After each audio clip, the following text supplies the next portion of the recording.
Ladies and gentlemen, we want you to stand and we want you to make some noise. Ladies and gentlemen, let's go racing here at Knoxville. Only the best go 3 abreast. It is show time at Williams Grove Speedway. Ladies and gentlemen, boys and girls, here at Eldora Speedway, it's showtime! You got them for a rep. Often imitated, never duplicated. The greatest show on dirt, the world of Outlaws. It's time to sit back, relax, and enjoy because, ladies and gentlemen, it's showtime! Set to do battle for 30 laps. The green flag is waving. Hello again. It is Wing Nation presented by Sage Fruit. Talking sprint car racing, our favorite time of the week, and we are so glad that you have joined us. Steve Post here in our Concord, North Carolina studios, joining us via the Zoom line from the Lethal Chassis Studios up in the great state of Pennsylvania, Ashley Stremme. Hello, Ashley. How are you? I am well. It's been a fabulous week here in Pennsylvania and some good racing. Man, you have had the good racing, and you guys got you guys were the headliners this week when the World of Outlaws got rained out at Knoxville. You guys, all eyes were on the state of Pennsylvania, so really good. And it hasn't always happened, but when the racing has been happening up there, it's been really good up there in your home state. Yeah, no complaints here whatsoever. Mother Nature has had her share of wins so far, but that's to be expected. But these Mayflowers better be beautiful. Absolutely. And speaking of beautiful, the beautiful season that Anthony Macri is putting together. Ashley, Port Royal picked up the $15,000 to win Keith Kaufman Classic, picked up the win at BAPS. We had Anthony on. Aaron and I talked to Anthony. We joked around, a chatty Anthony Macri. If you're winning all this races, all this money, you're going to be happy and chatty. Boy, this kid has really gotten things sorted out. He sure has. I mean, 23 races. He's got 7 wins, 11 top fives to total about $102,000+, and it's not even May 1st yet, right? Yeah, So I know. things are doing really well for the Macris. Obviously, they had their spat, and they were hot before they had their spat, and now they're hot again. So I don't see that changing anytime this season. What I really appreciate, I think the Joe Mooney move the beginning of last year has really worked well. Joe and Anthony are working well, but they've just added depth. They added Nate Reppitz. Nate was the tire guy for Phil Dietz out at Jason Johnson Racing. I talked to Nate somewhere along the way, and he just wanted to live at home again. He's a Pennsylvania boy, wanted to live at home again, and man, they convinced him to come in. With a team, you just keep adding depth, and you get the results that Anthony's putting out there. Ashley, we could talk about nuts and bolts and springs and wings and engines and everything, but still a lot of this is about the people. Oh, absolutely. It's all mindset. And, it's the people you surround yourself with only make you better, right? So you've got to be careful who you've got and make sure you're always stepping in the right direction. And that is exactly what the Macris are doing right now. They certainly are. Some other big stories over the course of the weekend. The MOA Series was out at Red Hill Speedway in Sumner, Illinois. And Ashley, not only was it Carter Sarf's first 410 race, it was his first win. It was his first 410 race. It's absolutely incredible. It just blows my mind that you can do something like that your very first time. That will go down, I'm sure, at one of his, if not the very top of his list of success that he's had. That's just absolutely unheard of, honestly. Well, quit, my man, quit. You've got a 1,000 batting average. That'll get you right straight to the Sprint Car Hall of Fame. I like this. He's driving for Chase Briscoe. Chase has the program with Mahindra. His dad, Kevin, one of the finest men that the good Lord has ever put on this planet. Kevin Briscoe is manning this thing, managing this. Chase is going to run it some, but they've tapped Carter to do it, and Carter goes out and wins that very first one. And then Ashley over at Williams Grove, and I talked about this after his win at Lincoln. Troy Wagaman picked up the win. We're starting to see that number 27 car at the front of the field on a somewhat regular basis. I got to think Mike Hefner's got to be pretty happy with what's happening there. I would definitely agree with that. It's been hard, right? Ever since we lost Greg Condit, seeing that 27 and now to see it back up front, it just does your heart good, And so I know Mike is extremely excited, of course. So far this year, they have 2 wins and 6 top 5s in just 12 starts. So, another great year. Listen, we got so much good talent here in Central Pennsylvania. I don't care what anybody says. Yeah. I love sprint car racing all across the country. But, we're talking about Anthony Macri, now Troy Wagaman. It's here. It's where it's at. That's why I came home from my weekend up there. I came home, I said, don't sleep on the kids in Pennsylvania. We talk about the kids in California. Don't sleep on the kids in Pennsylvania. It was a big, big weekend of racing. Dominic Scelzi got a win out in Hanford. We'll talk to Dominic a little bit later on, but can't wait for this one. We are going to talk with Brandon Sheppard, Ashley, the 4-time World of Outlaw late model driver. He's going sprint car racing tomorrow night. Hey, he's raced a sprint car before. I was going to say maybe he'll be as lucky as Carter his first time out. He'll get a win, but probably not with the World Outlaws. He wins that one tomorrow night, and I am telling you what, that is going to turn the dirt world upside down. We need to step away. When we come back, Brandon Sheppard, he joins us next. Tony, do you even remember how to drive one of these? It's not something you forget. You should know that. The drive to succeed, the need to win, the desire to be a champion. And we surround ourselves with partners that believe the same. Like Tony Stewart Racing, Sage Fruit strives to be the best in all they do. They work hard on the farm, in the packing facilities, and with their retail partners to provide high-quality apples and pears all year long. You can compare apples to apples, but nothing compares to a Sage Fruit apple. Winning quality in every bite. Welcome back. It is Wing Nation, presented by Sage Fruit. Let's go to the Sage Fruit hotline. Joining us, gearing up for his World of Outlaws sprint car debut tomorrow night, Brandon Shepard joins us. Hello, Brandon. How are you? Very good. Thank you guys for having me. Well, it is cool. All right, so we've talked about this. You've tested. You've done video shoots. You've done everything. You got one more sleep before you go sprint car racing with the World of Outlaws. Your thoughts, your feelings, your excitement, where are you at with this? I'm definitely excited.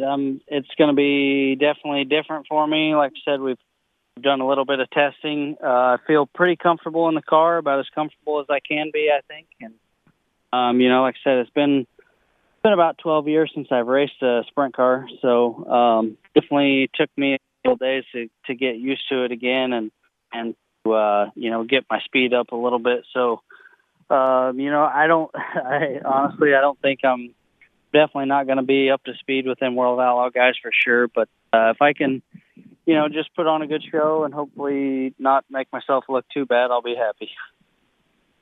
I was just going to ask that, Brandon. What are your goals for tomorrow's race? Honestly, I'm kind of staying open-minded. Honestly, I don't really know exactly what to expect with the track or with where I'm going to be at speed-wise, but honestly, if I can make the show, I'll be tickled about it. I am sure of that. There's a lot of good sprint car drivers that struggle with that, Brandon, and it's going to be a challenge. One thing you do have maybe an upper hand on is familiarity with the racetrack. How is that something obviously you're going to lean on as you go into this? Well, I like to think that, but the sprint cars, it's a whole different animal. So it's really going to be just a matter of, getting the car to where I'm comfortable. And then, hopefully the track isn't anything too out of the norm. So I can kind of have an idea, at least going into it, what the track's going to be like. But like I said, the overall, how you drive the cars and everything, it's really, there's nothing relatable about it to what I do normally. So to have the advantage of knowing the track, I don't think that it's going to be too much of an advantage tomorrow. So we'll see. Absolutely, totally two different worlds. But you talked about it. Obviously, you've raced sprint cars before. It's been 12 years. With that being said, has much changed in those 12 years from when you climbed in a sprint car 12 years ago till now? I don't think so. One thing definitely is that the car that I'm racing is a lot nicer than what I was racing back then.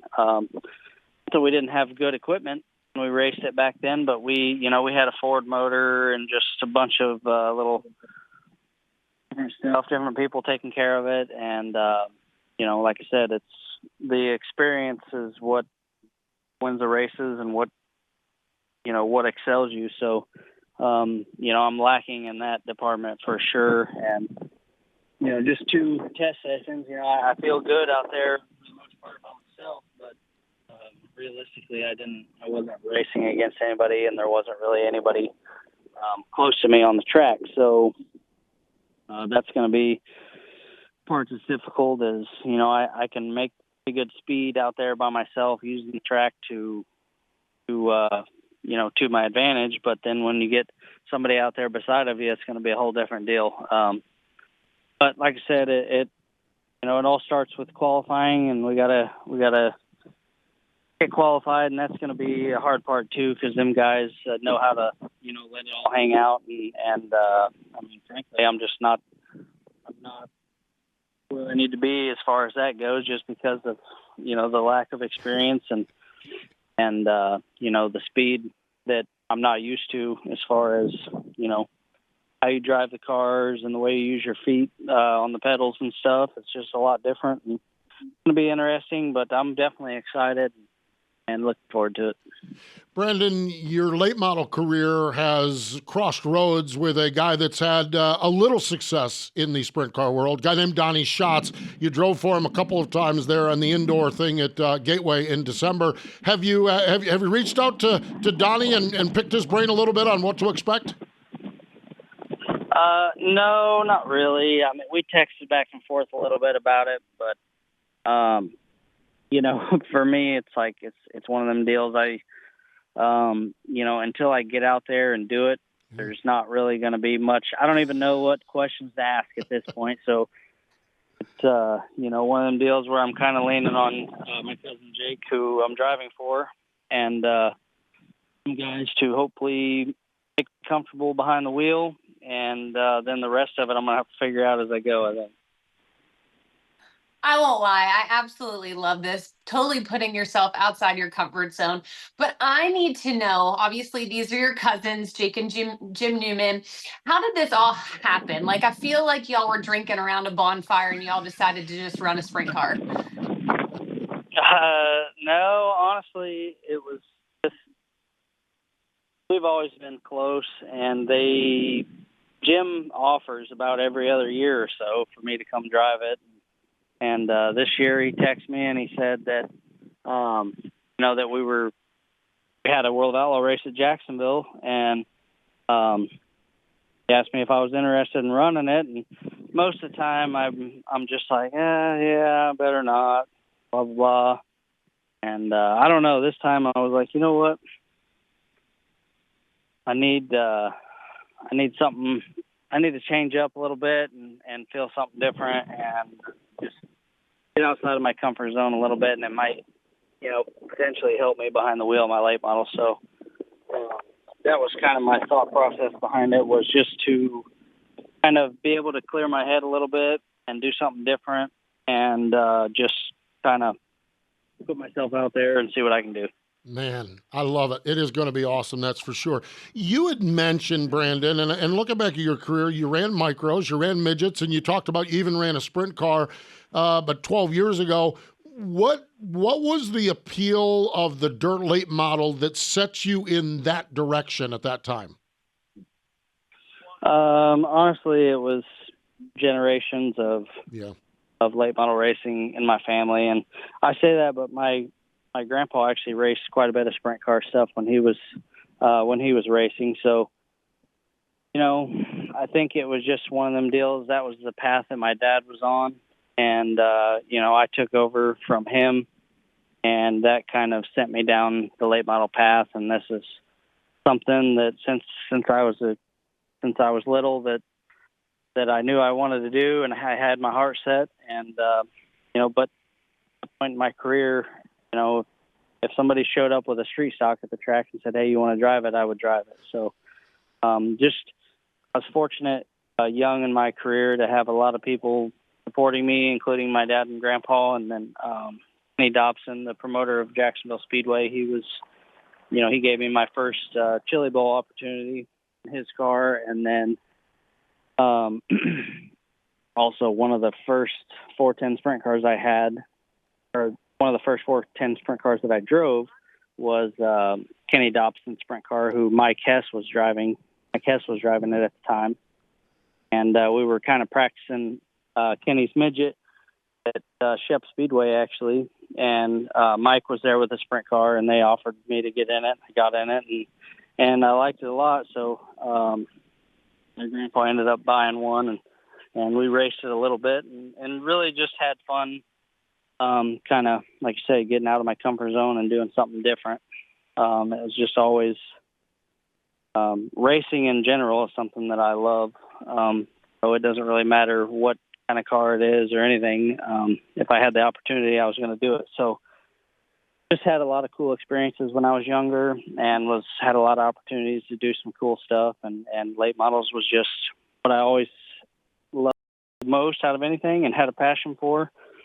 And but like I said, I love all forms of racing. So anytime you can get an opportunity to do something different, it's definitely something cool to be able to take advantage of. And you got to have people in your corner. And luckily, the Newmans are obviously family.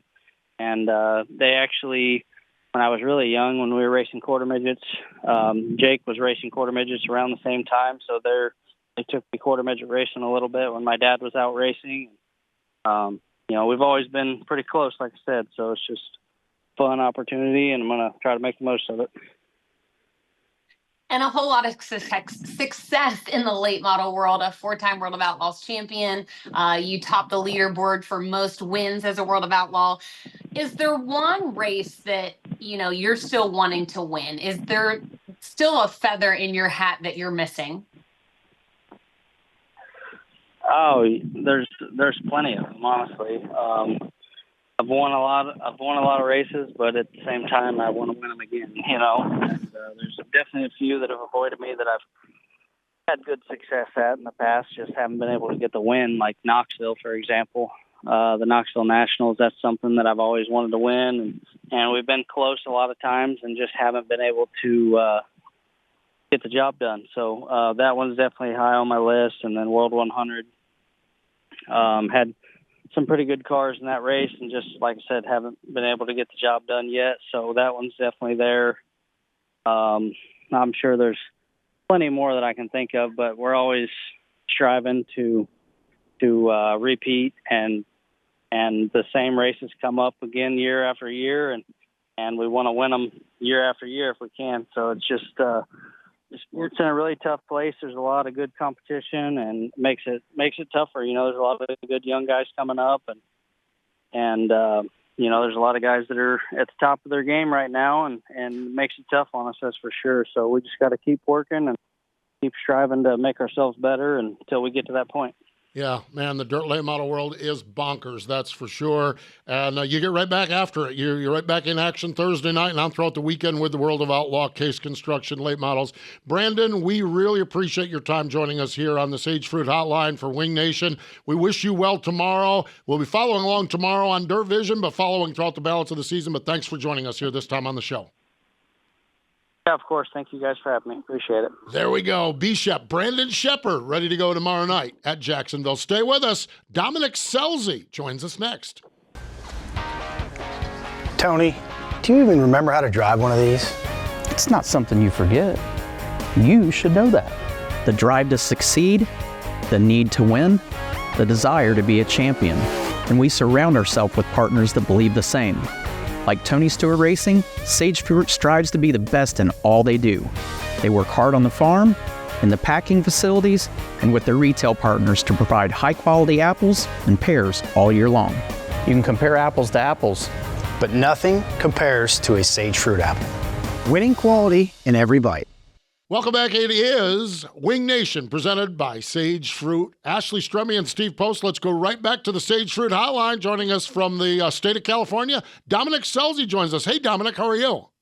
Great to see you guys. Everything's going good out here. That's good. Hey, Dominic, we just had Brandon Sheppard, B-Shep, on. Of course, he's the World of Outlaw guy making his World of Outlaw sprint car debut tomorrow night. Would you ever want to jump in one of those late models, or is there something like that you would like to do? I would love to run a late model or modified, honestly. I think Ashley and we actually talked about a modified a few years back, believe it or not. I would love to do it. I think I have the build for it for sure. And, I've always kind of been a modified fan, so, and late models as well. So pretty cool to see what B-Shep's doing this week. I hope he does well.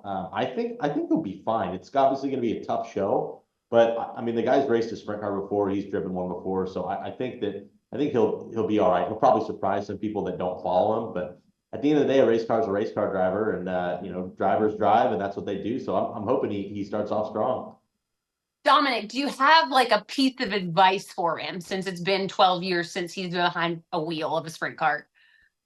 Honestly, I'm looking for some advice myself. I think the best advice I could give him is, you don't have to be wide open when you're racing. It seems like I have not figured out the qualifying aspect of this sport yet, but when you're racing, you don't have to be wide open. You can run the thing quarter throttle, half throttle, and really just, work on keeping the tire underneath you and hooking the car up and use your wing and use your wing slider. And that would, to me, be the best advice for anyone jumping in a sprint car for the first time is, use the tools you have, and you don't have to use 100% of anything. You can, deal within that 25 to 75% range of a lot of different things, and you're going to be pretty good.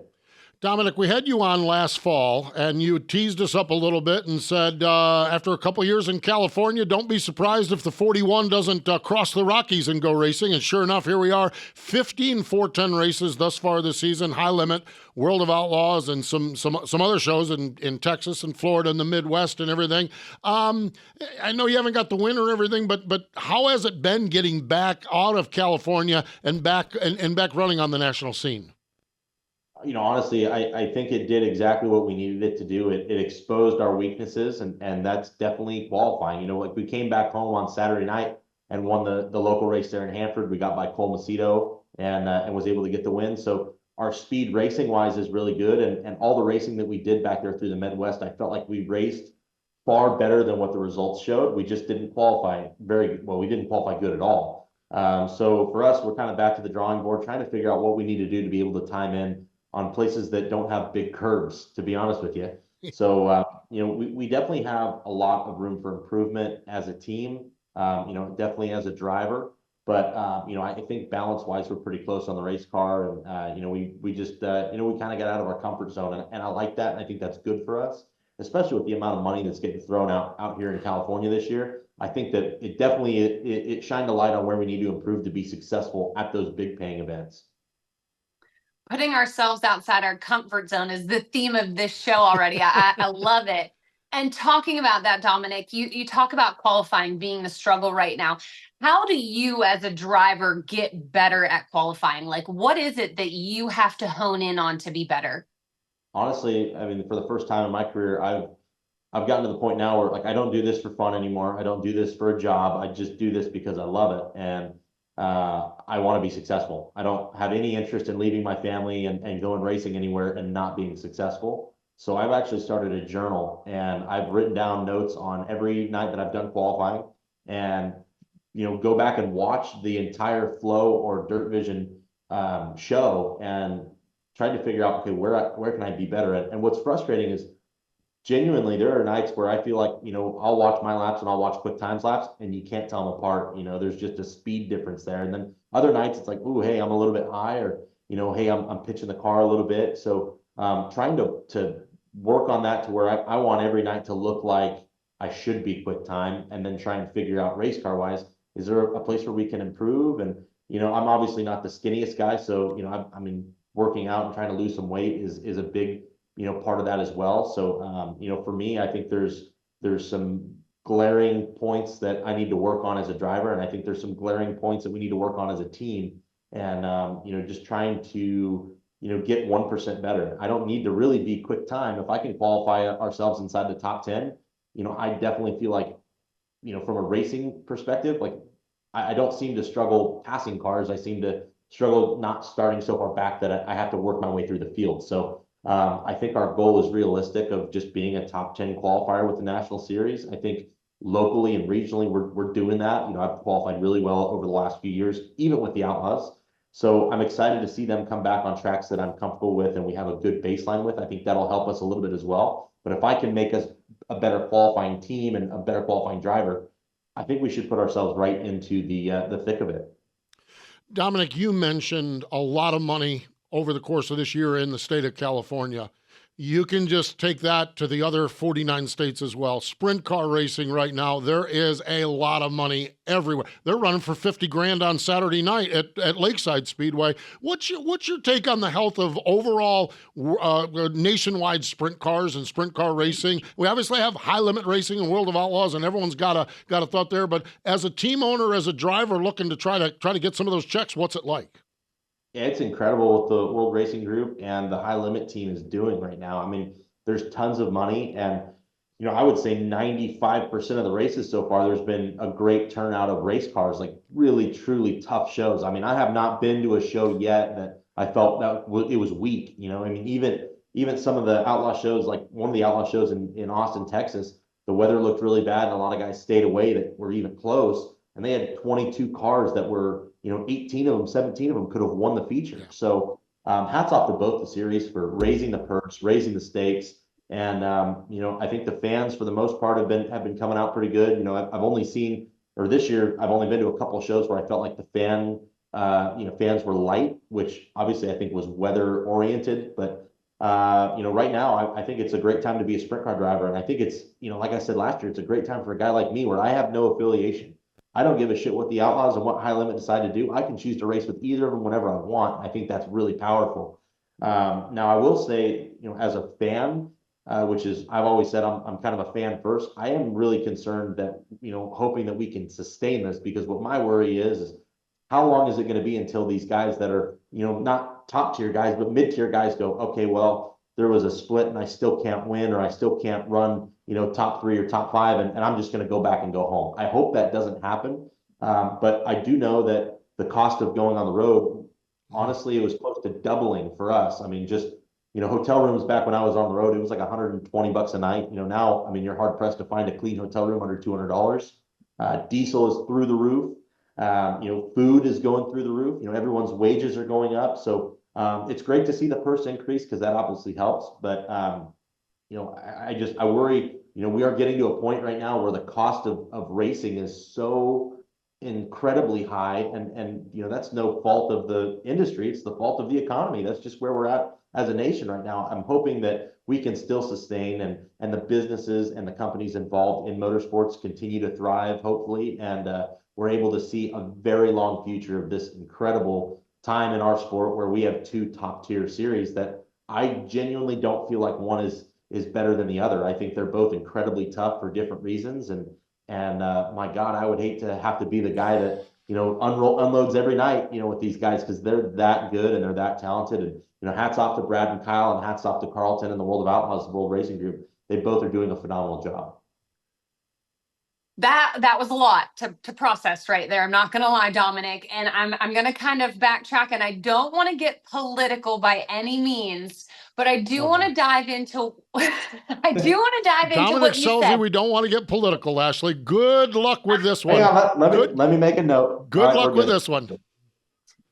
You're on your own here, Ashley. Well, as a business owner that's in the racing industry, your family, Dominic, owns businesses as well. You know what it's like being in the racing industry. So I just wanted to kind of hear your little nugget that you kind of shared there.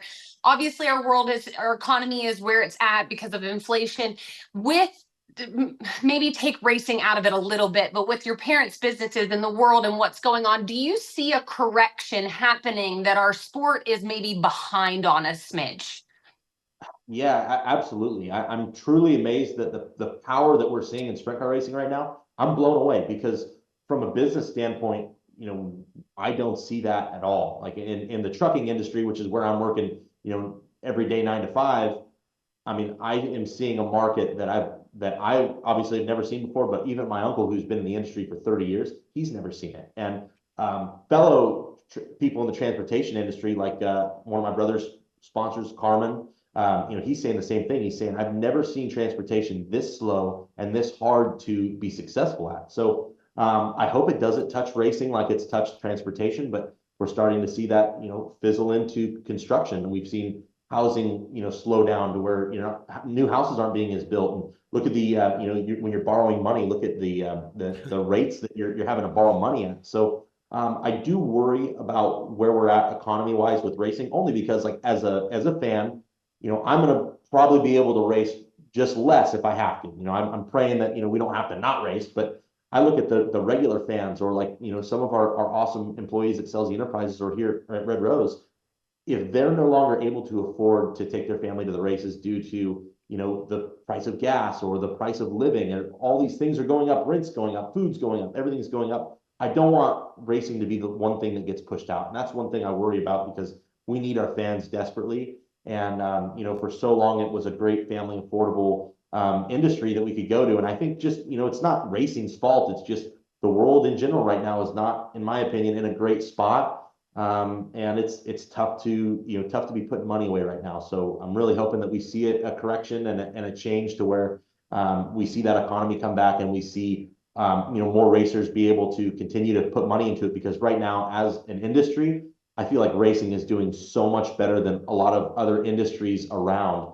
And it's exciting to see. And I think the guys like, Kyle and Brad and guys like, Carlton and the World of Outlaw group, they've been through recessions before, they've seen it before. So I feel like that's a good thing because you've got some experience there. I just hope that everyone's able to stay successful and continue to be in business, with the competition that's going on. Hear, hear. Boy, I'll tell you, that is the case. You've got another project that you've worked on a little bit. It's called the Drivers Project, where you're talking to a lot of folks and doing some social media stuff. What spurred this? What's your assessment of that so far? What I've seen has always been great, but what's your take on being the other side of the microphone at times? Yeah, I'm having a lot of fun with that. My buddy Daryl, he's run the Drivers Project for years, and he's a phenomenal writer. I mean, this guy, he could write novels on motorsports, and he's been a friend of mine. And honestly, I've been asked to do podcasts for like 10 years now, and I've never had any interest and honestly hated the idea. I've always been afraid of saying something and hurting someone's feelings or upsetting something because, I think if you know me, I don't usually hold punches back. That's one of my weak points in life, but he talked me into it, and I've got my other buddy, JJ Hickle. He's on the podcast as well. And, we kind of just do it whenever we feel like we want to talk about something. And it's been a lot of fun. It's been enjoyable. And, I don't even know what our viewership is right now, but it's been doing well. And something that I enjoy, I think, more than anything is just being able to talk racing. And we had an episode, I don't even know if it's come out yet, but we just talked about like the early 2000s of sprint car racing and guys like Brad Furr and all these different guys that, you don't really talk about anymore. Tyler Walker was on that list. And you just talk about the incredible talent that was going out around the sprint car world in the 2000s. It was insane. So I enjoy just talking sprint car racing, talking history, and then being able to talk a little bit of crap is always fun too. I love it.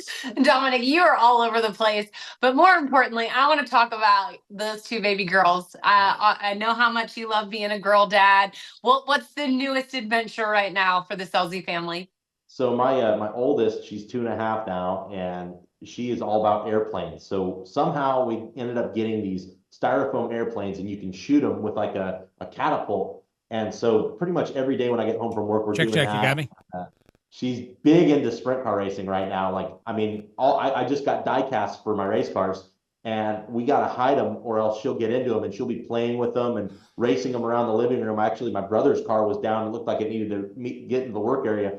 Front axle was ripped out of it. The front end was gone. The front wing was destroyed. So he must have, I don't know, he must have messed with Buddy Kofoid or David Gravel or something. I don't know what was going on. Maybe him and Jacob Allen got into it. I'm not sure what happened, but it was kind of funny that she's into it that bad, and she wanted to go on Saturday night, but my wife's gonna bring her on Saturday to Tulare this weekend. So I'm excited. And what's cool about it is, I have so many memories of my dad and racing with my dad that like it's a huge goal of mine to be able to get her in victory lane photos. So I'm probably going to be racing a little bit harder than I normally do on Saturday night because I really want to be able to get my picture taken with my daughter up on the podium. There is not a better reason to race hard than that. That is for sure. I was telling Ashley beforehand, you're probably my favorite Instagram because we get pictures of your girls, we get pictures of Frank, we get some political shot, and then we get a picture of a taco. So, I mean, it is like, what more can anybody ask for than your Instagram is one of my favorites. And we always enjoy chatting with you here, Dominic. We wish you well as the season continues on. But thanks for the time. Thanks for joining. And folks, check out the Drivers Project. Check that out. That podcast. They do a great job with that, so make sure you check that out wherever podcasts are. Dominic, thanks for the time, man. Thanks for having me, guys. It's always a pleasure. You got it. Dominic Scelzi joining us here on the Sage Fruit Hotline. Stay with us. More Wing Nation in just a moment. Tony, do you even remember how to drive one of these? It's not something you forget. You should know that. The drive to succeed, the need to win, the desire to be a champion. And we surround ourselves with partners that believe the same. Like Tony Stewart Racing, Sage Fruit strives to be the best in all they do. They work hard on the farm, in the packing facilities, and with their retail partners to provide high-quality apples and pears all year long. You can compare apples to apples, but nothing compares to a Sage Fruit apple. Winning quality in every bite.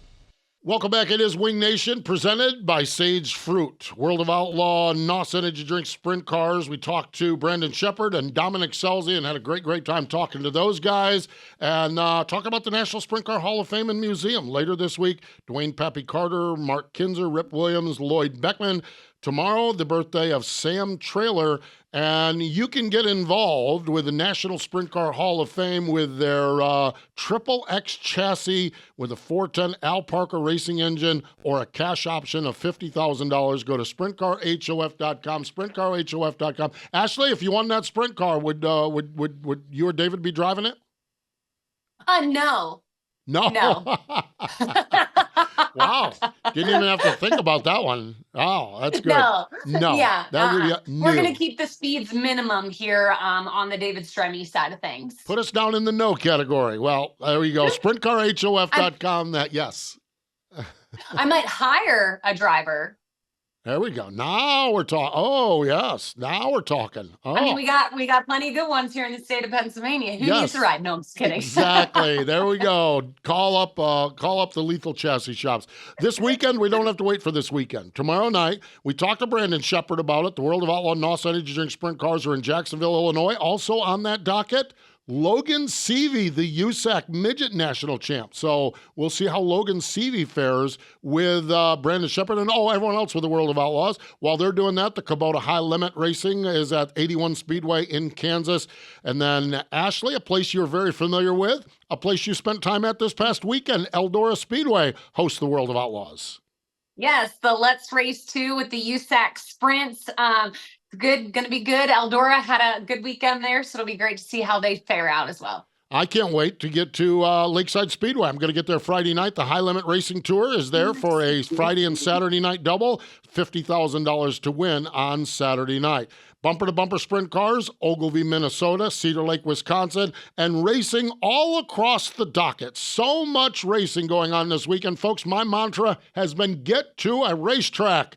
Get out to a racetrack, please. And so there's plenty of sprint car races. Ashley, plenty of sprint car races across the country. And boy, I'll tell you what, let's see. Pennsylvania, you got Williams Grove, you got Lincoln, you got Port Royal. What, you got a Sunday off up there?